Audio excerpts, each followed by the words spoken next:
3 éve kezdte meg működését a Hódmezővásárhelyi Kórház sürgősségi osztálya. Évente 12 000 beteget lát el az a mintegy 70 dolgozó, akik változó beosztással a nap minden időszakában, hétvégén és karácsonykor is a műszakvezető szakorvos vezetésével, egy rezidenssel, 3 szakdolgozóval, valamint diplomás ápolókkal, sürgősségi szakasszisztensekkel, adminisztrátorokkal és beteghordókkal kiegészülve fáradozik a betegek megmentésén, vagy kisebb-nagyobb problémáik orvoslásán. Tapasztalatunk az, hogy gyakorlatilag mindenféle betegséggel fordulnak hozzánk a betegek, nem feltétlenül avval, amivel ide kellene.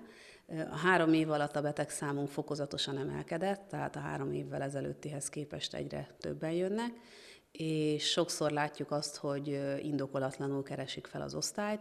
Természetesen számos esetben látunk olyan betegeket, akiket valóban itt kell ellátni, és nagyon helyes, hogy bejöttek, illetve nagyon helyes, hogy a mentő idehozta őket, de sokszor a várakozási időt azt kell mondjam, hogy az is nyújtja, hogy azok a betegek, akiknek a házi orvosukat kellett volna fölkeresni, központi orvosi ügyeletet kellett volna fölkeresni, azok is itt kezdik rögtön, anélkül, hogy valamiféle szűrésen előtte a házi orvosi rendszerbe átestek volna.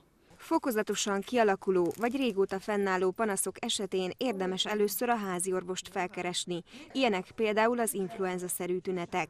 Ha valakinek fejfájása van, először fájdalomcsillapítót kell bevenni, majd hosszabb, nem múló tünetek esetén a házi orvost felkeresni, aki gyógyszermódosítást írhat elő. Ha ez sem segít és a fájdalom kínzóvá válik, esetleg újabb aggasztó tünetekkel egészül ki, akkor irányíthatja a háziorvos a sürgősségi osztályra a beteget. Előfordulhat az, hogy valakinek mondjuk kórházi ellátásra lesz majd a későbbiekben szüksége, mert például nagyon sokat fogyott egy hónap alatt, de ez nem biztos, hogy este 8 órakor egy sürgősségi osztály feladata, hogy ezt a nagyfokú fogyást kivizsgálja.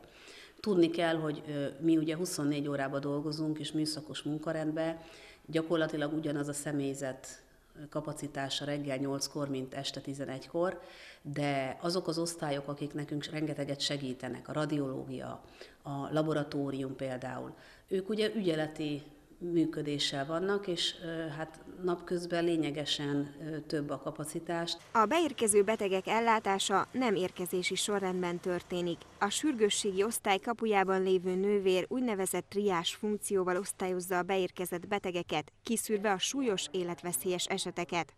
Az osztály időről időre elégedettségi vizsgálatokat is végez, amelyen legutóbb az derült ki, hogy a betegek 40%-ának az a véleménye, hogy a sürgősségi osztály feladata, hogy az ellátásra szoruló állapotától és tüneteitől függetlenül azonnal és részletes kivizsgálást végezzen. Az osztály feladata ezzel szemben az, hogy azokat a betegeket ismerje fel és lássa el, akik valóban súlyos állapotban vannak, mondta dr. Lóczy Gerda, osztályvezető főorvos.